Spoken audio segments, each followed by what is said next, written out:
When you subscribe, we will use the information you provide to send you these newsletters. Sometimes they'll include recommendations for other related newsletters or services we offer. Our privacy notice explains more about how we use your data and your rights. You can unsubscribe at any time. If there was ever a fighter more deserving of a packed-out arena, in need of a moment to confide in supporters, it was Josh Warrington as he laid on the canvas all alone.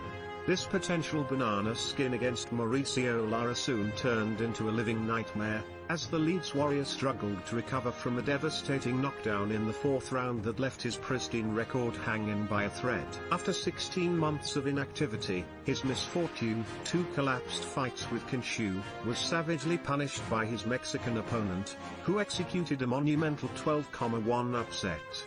Lara was supposed to be the gateway to the promised land after Warrington surrendered his IBF world title. But his dreams of the Las Vegas Lights and the prestigious Ring Magazine belt were wiped from beneath his feet despite a spirited fight back. Still, Terry's no doubt he'll be back. There was a strange moment in the opening round when Lara appeared to drop his hands in frustration at something, but Warrington politely declined the invitation of a cheap shot. It was a decision he would soon live to regret. Lara's clubbing blows that WBO world champion Emmanuel Navarrete had warned about following their wars in sparring, stunned Warrington, who was dropped in the fourth as his legs turned to jelly. Warrington, who has never been dragged into these deep waters, began to fight on instinct, exchanging from range as he struggled to maintain his balance and coordination.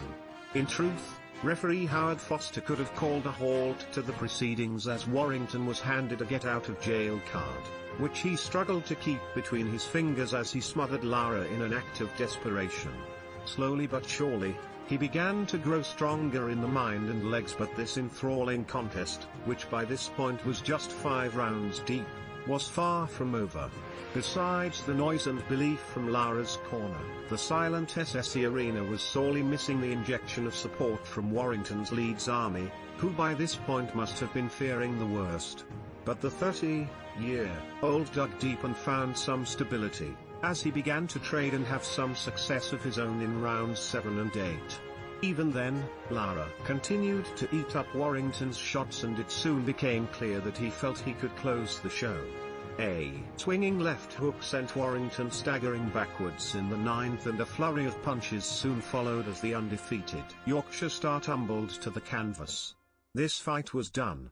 A rollercoaster affair that simply defied belief, but a night that could prove invaluable in Warrington's quest for greatness. Although right now, it may not feel it. In the chief support, former IBF Super Bantamweight World Champion Kiko Martinez made for an uncomfortable evening's work for Super Featherweight Zelfa Barrett, who somehow reigned supreme by unanimous decision. The scandalous scorecards that read 118,111, 118,111, 116,113 once again made a mockery of British boxing as Eddie Hearn hit out at the judges, who quite frankly must have been watching something else. He has now vowed to make sure a rematch takes place on his watch, as a downhearted Martinez questioned the integrity of his 10th career defeat. The tenacious Spanish veteran, who has shared the ring with Carl Frampton, Warrington, Scott Quigg, Leo Santa Cruz, and Gary Russell, was determined to make his experience count. In reality, he did. He began to ask Barrett testing questions right from the first bell, and his relentless engine found something from within whenever the Brit tried to turn the screw. "Throw more, Zell, throw more," shouted ringside promoter Hearn, encouraged by the left hooks and overhand rights that bloodied the nose of Martinez. "Let him go now, take the center," Hearn added, clearly concerned by the 34-year-old's durability and the rounds that he may have banked in the opening exchanges. But Hearn was right, and Barrett soon found his rhythm in round 9 as he started to load up with a series of thunderous shots. Still, Martinez stood firm.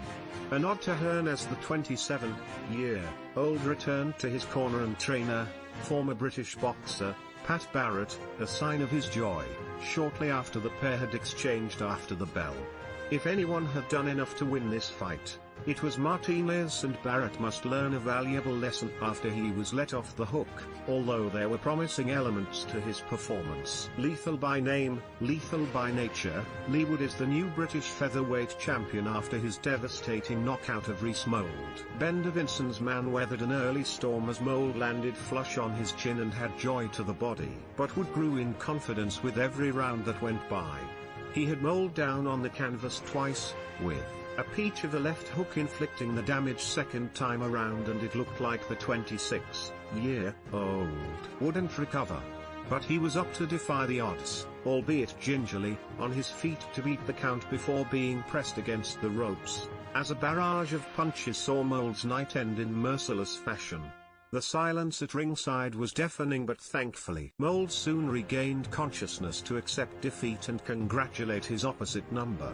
Sheffield's most successful amateur Dalton Smith looks like one of the brightest prospects in British boxing after his 3-round demolition of Ishmael Ellis.